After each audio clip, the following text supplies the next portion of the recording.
লক্ষ্য করলাম জমিতে আমাদের শিক্ষার্থী ভাইদের ওপর অতর্কিত হামলা করা হয়েছে। এই হামলার আমরা এখন সুষ্ঠু তদন্ত চাই এবং এই হামলার যারা করেছে এবং এই হামলায় যারা জড়িত রয়েছে সকলের কাছে আমরা সকলের বিচার দাবি করছি। আমরা একটা জিনিস গভীর উদ্বেগের সাথে লক্ষ্য করছি, যেখানেই কোনো ধরনের অপতৎপরতা চলছে, যখনই কোনো ধরনের অপসাংস্কৃতিক কাজ চলছে, তখনই আমরা দেখতে পাচ্ছি সেখানে সুন্দর মতো ঠান্ডা মাথায় কাজ চালিয়ে যাওয়ার পর সেখানে পুলিশ আর সেনাবাহিনী উপস্থিত হচ্ছে। কেমন যেন বাংলা সিনেমার চিত্র ফুটে উঠছে আজ আমার সোনার বাংলায়।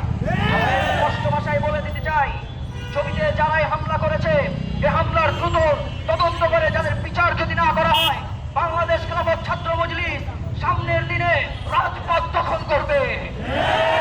আমরা আজকে দেখলাম খনিলীগ, যুবলীগ ধানমন্ডিতে মিছিল করছে। আমাদের ভাইয়েরা গত 1 বছর আগে জুলাই বিপ্লবের মাধ্যমে এদেশ থেকে খুনি হাসিনাকে বিতাড়িত করেছে।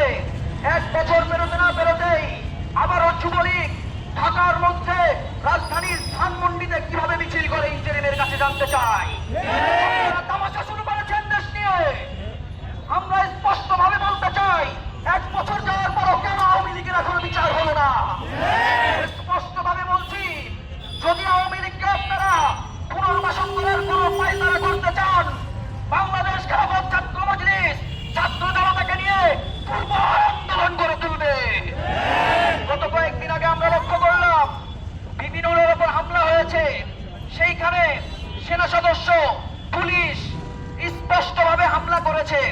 এরপর আমরা দেখলাম আসিফ নজরুল আইন উপদেষ্টা তিনি তীব্র নিন্দা ও প্রতিবাদ জানিয়েছেন। বড় দুঃখ লাগে, আমরা কি আপনাকে উপদেষ্টা করেছি তীব্র নিন্দা জানানোর জন্য? স্পষ্ট ভাষায় বলতে চাই যে দায়িত্ব গ্রহণ করেছেন, যদি দায়িত্ব পালন করতে না পারেন সসম্মানে গতি ছেড়ে দেন।